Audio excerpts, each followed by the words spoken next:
कि भारत में राष्ट्रपति राज्यसभा के कितने सदस्यों को मनोनीत कर सकता है। और आपके विकल्प जो है आपके सामने हैं, और इनमें से जो है आपको सही विकल्प चुनना है और अपना भाई लिखना है।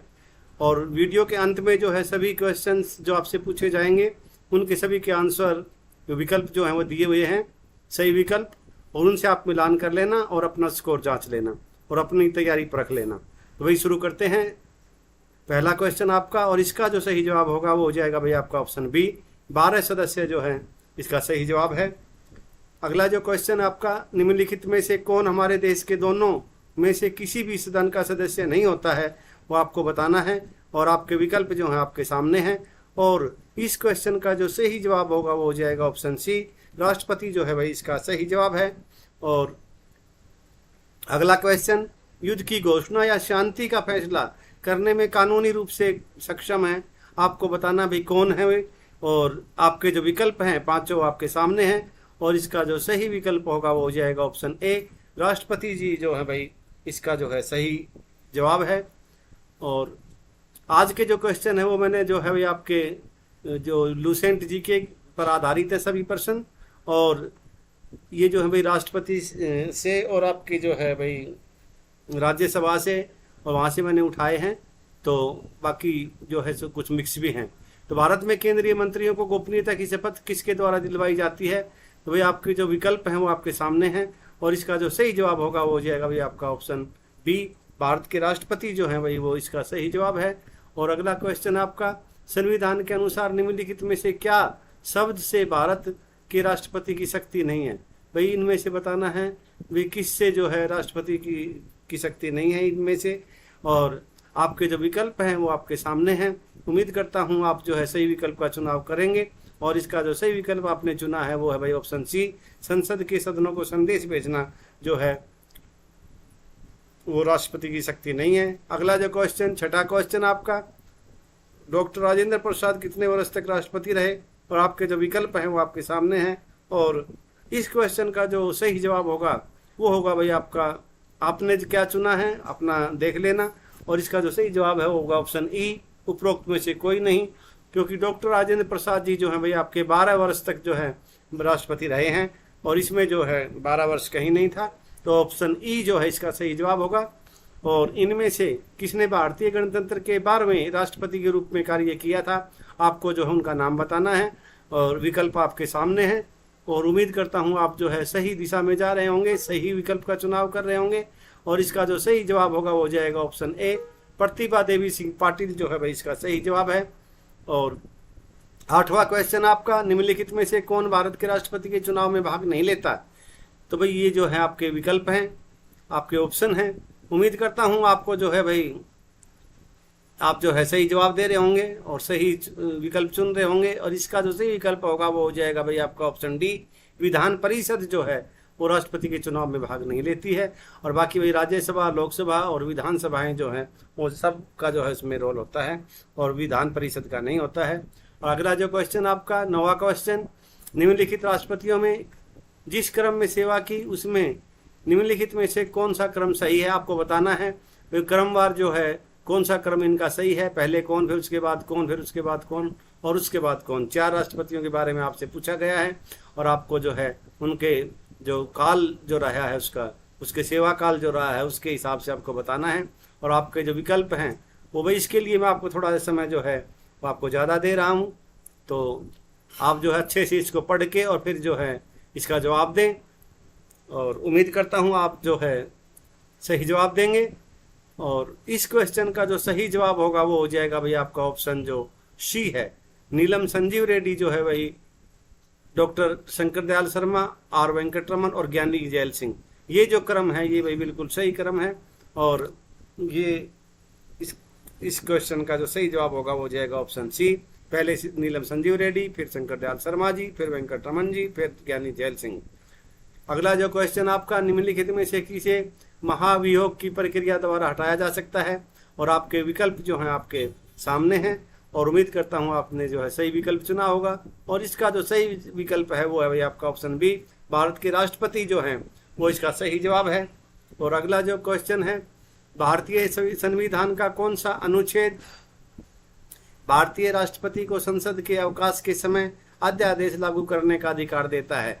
क्वेश्चन का जो मतलब है वो आप समझ लेना। इसका है कि जब संसद का जो है संसद नहीं चल रही हो, जब अवकाश का समय हो, तो उस समय पे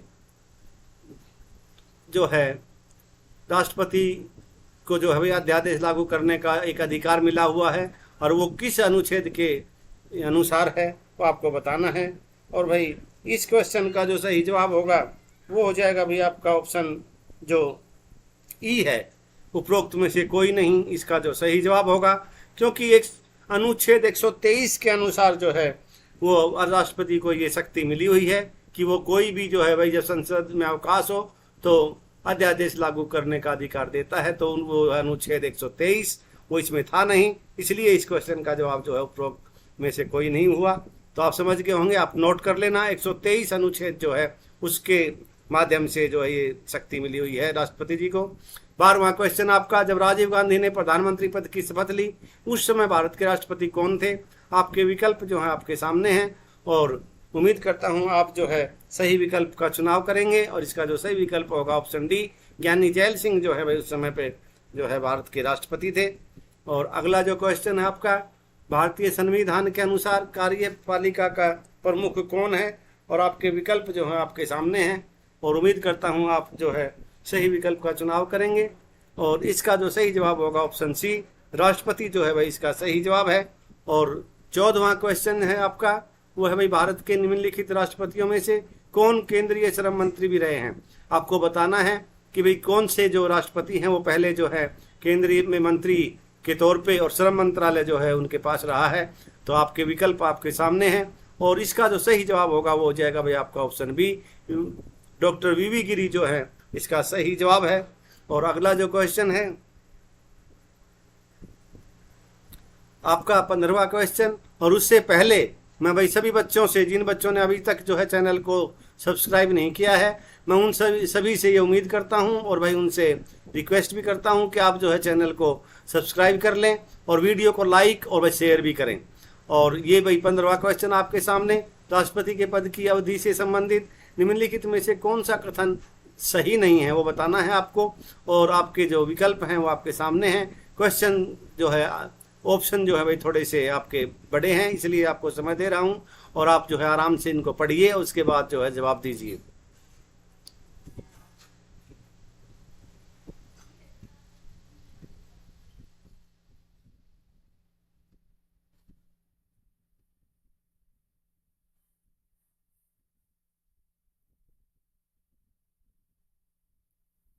उम्मीद करता हूं आपने जो है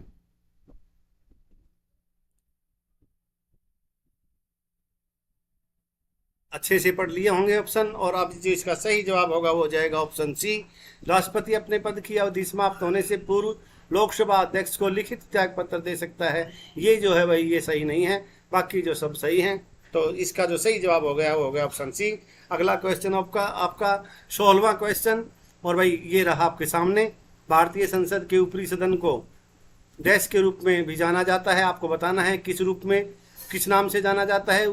और वो जो होगा भाई आपको उच्च सदन भी बोलते हैं उसको, और ऊपरी सदन भी बोलते हैं। और इसका जो सही जो जवाब होगा वो हो जाएगा ऑप्शन बी, राज्यसभा जो है भाई इसका सही जवाब है। और अगला क्वेश्चन आपका, राज्यसभा को स्थायी सदन कहते हैं क्योंकि, अब इसका बताना भाई क्यों कहा जाता है। सभी सदस्य आजीवन सदस्य होते हैं, इसे भी घटित नहीं किया जा सकता, कुछ सदस्य प्रति 2 वर्ष में अवकाश ग्रहण करते हैं, बी और सी दोनों। तो भाई इसका जो सही जवाब होगा वो हो जाएगा ऑप्शन बी, और सी जो है इसका सही जवाब है। और ए जो है वो सही नहीं है, सभी सदस्य आजीवन सदस्य नहीं होते हैं, 6 साल का कार्यकाल जो है भाई इनका होता है, और हर 2 साल में जो है 1/3 जो कुछ सदस्य जो भाई 1/3 सदस्य जो है भाई वो 2 साल में रिटायर होते हैं, और 6 साल की जो है भाई राज्यसभा सदस्य जो चुने जाते हैं उनकी अवधि होती है 6 साल की। राज्यसभा में सीटों की जो अधिकतम संख्या कितनी हो सकती है आपको बताना है, आपके विकल्प आपके सामने हैं। और भाई इस क्वेश्चन का जो सही विकल्प होगा वो हो जाएगा ऑप्शन ए, उपरोक्त में से कोई नहीं, क्योंकि 250 जो है भाई इसका सही जवाब है, 250 होना चाहिए था। और लेकिन ऑप्शन में कहीं भी नहीं है, तो इसलिए जो है ऑप्शन ई इसका सही जवाब हो गया। वर्तमान समय में राज्यसभा में सदस्यों की जो प्रभावी संख्या कितनी है आपको बतानी है, और इस क्वेश्चन का जो सही जवाब होगा वो हो जाएगा भाई आपका ऑप्शन जो बी है 245 सॉरी भाई 245 जो है इसका सही जवाब है। और अगला क्वेश्चन आपका 20वां क्वेश्चन, दल बदल विरोधी कानून भाई एंटी डिफेक्शनल लॉ जो है वो भाई एंटी डिफेक्शन लॉ जो है आपको भाई कब आया था, वो किस मतलब संविधान संशोधन के द्वारा जो है ये पास किया गया था ये बिल दल विरोधी कानून, तो भाई आपको बताना है। और आपके विकल्प जो है आपके सामने हैं, और उम्मीद करता हूँ आप जो है सही विकल्प चुनेंगे। और इसका जो सही विकल्प होगा वो है ऑप्शन सी, 52वां जो संशोधन है उसके द्वारा भाई ये जो है ये दल विरोधी कानून से संबंधित है 52वां, आपको ये याद रखना है। और ये भाई स्वर्गीय जो राजीव गांधी थे उनके कार्यकाल में जो है भाई ये लाया गया था, तो आपको ये भी याद रखना है 1985 में शायद। और राज्यसभा में प्रतिनिधित्व होता है राज्यों का, संघ शासित क्षेत्रों का, विधान परिषद का, ए और बी, ये उपरोक्त में से कोई नहीं। और भाई आपका जो सही जवाब है वो हो जाएगा ऑप्शन ए और बी जो है, ऑप्शन डी जो है ए और बी ये दोनों ही जो भाई सही हैं। अगला जो क्वेश्चन आपका 22वां, जिन संघ शासित क्षेत्रों में विधानसभा नहीं होती उनके प्रतिनिधि किस प्रकार चुने जाते हैं वो आपको बताना है। और भाई आपके विकल्प आपके सामने हैं, और इसका जो सही जवाब होगा वो हो जाएगा आपका विशेष निर्वाचक मंडल द्वारा जो है भाई उनका चुनाव होता है। और अगला जो क्वेश्चन आपका 23वां क्वेश्चन, राज्यसभा में सदस्यों का निर्वाचन होता है संचयी मत पद्धति द्वारा, ये भी आपके विकल्प आपके सामने, इनको अच्छे से पढ़िए और भाई सही जवाब सही विकल्प को जो आप चुनिए। और इसका जो सही जवाब होगा वो हो जाएगा भाई आपका जो ऑप्शन ए है।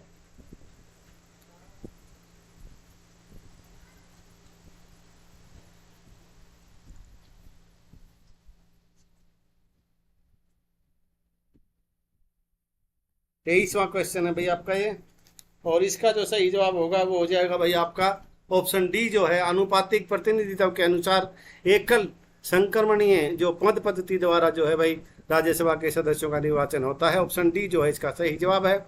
और अगला जो 24वां क्वेश्चन है आपका वो होगा भाई आपका, राज्यसभा के लिए प्रत्येक राज्य के प्रतिनिधियों का निर्वाचन कौन करता है वो आपको बताना है। और आपका जो विकल्प हैं आपके सामने हैं, और उम्मीद करता हूं आपने जो है सही विकल्प जो है चुन लिया होगा।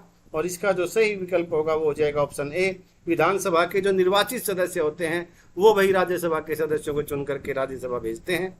अगला जो क्वेश्चन आपका, राज्यसभा में राज्यों का प्रतिनिधित्व किस बात पर निर्भर करता है, वो भाई राज्य की जनसंख्या या भाई जो भी है आपके सामने है विकल्प, राज्य का क्षेत्रफल, उपयुक्त दोनों, या भाई उपरोक्त में से कोई नहीं, या जो भी है ये आपके सामने है सारे विकल्प।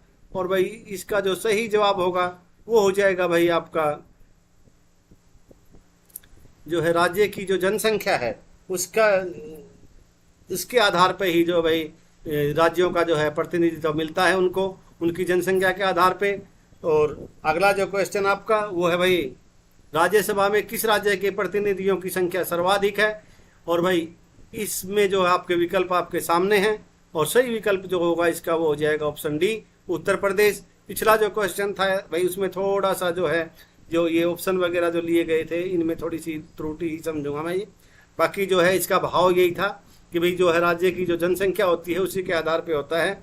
और अगला जो ये आपका क्वेश्चन है उसी का जवाब अब यहाँ पे आपको मिल रहा है। ये उत्तर प्रदेश की जो जनसंख्या है पूरे जो भारतवर्ष में सबसे ज़्यादा है, और उत्तर प्रदेश में ही जो है भाई जो राज्यसभा के लिए सबसे ज़्यादा जो सदस्य चुनकर आते हैं, ये था भाई इसका जवाब उत्तर प्रदेश। और उत्तर प्रदेश से राज्यसभा के लिए कितने सदस्य चुनकर आते हैं, आपके विकल्प आपके सामने हैं। और उम्मीद करता हूँ आप जो है सोच समझ करके और ठीक विकल्प का चुनाव करेंगे और सही जवाब देंगे। और इस क्वेश्चन का जो सही जवाब है वो जाएगा ऑप्शन ई, उपरोक्त में से कोई नहीं, क्योंकि उत्तर प्रदेश से जो है भाई राज्यसभा के 31 सदस्य चुन के आते हैं 31, और भाई 31 इसमें था नहीं, तो इसका जो सही जवाब हो गया वो हो गया ऑप्शन ई, उपरोक्त में से कोई नहीं। और ये भाई 27वां क्वेश्चन आपका आपके लिए 28वां सॉरी, निम्नलिखित राज्यों के जोड़ों में से किसको जो है राज्यसभा में समान प्रतिनिधित्व मिला है, भाई बराबर जो है सदस्य चुनकर भेजते हैं, वो आपको बताना है। और आपके विकल्प जो हैं भाई वो आपके सामने हैं, आंध्र प्रदेश, मध्य प्रदेश, बिहार और पश्चिम बंगाल, उड़ीसा और राजस्थान, और यह उपयुक्त सभी और उपरोक्त में से कोई नहीं। और इस क्वेश्चन का जो सही जवाब होगा वो हो जाएगा भाई ऑप्शन डी, उपयुक्त सभी जो है भाई इसका सही जवाब है। सभी राज्यों से जो इनमें से भाई बराबर जो है सदस्य चुनकर आते हैं। अगला क्वेश्चन आपका, निम्नलिखित में से किस संघ शासित क्षेत्र का राज्यसभा में प्रतिनिधित्व है?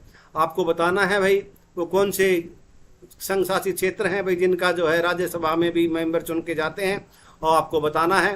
तो आपके विकल्प जो है आपके सामने हैं, और इसका जो सही जवाब होगा वो जाएगा ऑप्शन ए जो है दिल्ली एवं पांडुचेरी जो है भाई इसका सही जवाब है, क्योंकि दोनों में ही जो है भाई विधानसभा जो है और जो है ये इनको पूर्ण राज्य का दर्जा नहीं मिला है, लेकिन यहाँ पर जो है भाई विधानसभा है, और यहाँ जो है भाई विधानसभा है तो भाई जो विधानसभा के जो सदस्य हैं वो भाई अपना प्रतिनिधि चुन करके वहाँ भेजते हैं। तो दिल्ली व पांडुचेरी जो है भाई इसका जवाब है। जैसे दिल्ली का तो मुझे पता है भाई आपके जो है संजय सिंह और एक जो है कोई गुप्ता जी हैं, तो जो है सुरेश गुप्ता हैं शायद, तो दो जो हैं भाई जो आपके आम आदमी पार्टी की तरफ से राज्यसभा के सदस्य हैं। और भाई पांडुचेरी का देखो मुझे अभी मैं बता नहीं पाऊंगा आपको। तो निम्नलिखित राज्यों के जोड़ों में से किसे राज्यसभा में समान प्रतिनिधित्व प्राप्त है वो आपको बताना है, और आपके विकल्प जो हैं वो आपके सामने हैं। और उम्मीद करता हूँ आप जो है ध्यान से इसको पढ़ेंगे और फिर सही जवाब देंगे। और इसका जो सही जवाब होगा वो जाएगा भाई आपका मध्य प्रदेश और गुजरात जो है ऑप्शन बी इसका सही जवाब है, और बाकी जो है भाई वो मेल नहीं खाते हैं। तो अगला जो क्वेश्चन आपका, उपराष्ट्रपति पद के उम्मीदवार को जमानत के तौर पर कितना रुपये जमा करना पड़ता है वो आपको बताना है। जब ये उपराष्ट्रपति चुनाव लड़ते हैं, कोई भी जो भाई उम्मीदवार होता है उपराष्ट्रपति पद का, तो उसको जमानत के तौर पर जो है भाई पैसे जमा कराने पड़ते हैं। तो वो कितने पैसे जमा कराने पड़ते हैं वो आपको बताना है। आपके विकल्प जो है आपके सामने हैं, 10,000, 15,000, 18,000, 20,000 और उपरोक्त में से कोई नहीं। और इस क्वेश्चन का जो सही जवाब होगा वो हो जाएगा भाई आपका ऑप्शन बी, 15,000 रुपये जो है भाई इसका सही जवाब है। और इसमें भाई जो है यदि इनकी कोई भी उम्मीदवार है उसकी जमानत जब्त हो जाती है तो भाई ये जो राशि है 15,000 रुपये ये जब्त कर ली जाती है। तो ये भी आपको पता होना चाहिए। और ये थी भाई आज की क्लास, और आज जो आपसे क्वेश्चन पूछे गए हैं उन सभी के जो है ये आंसर हैं।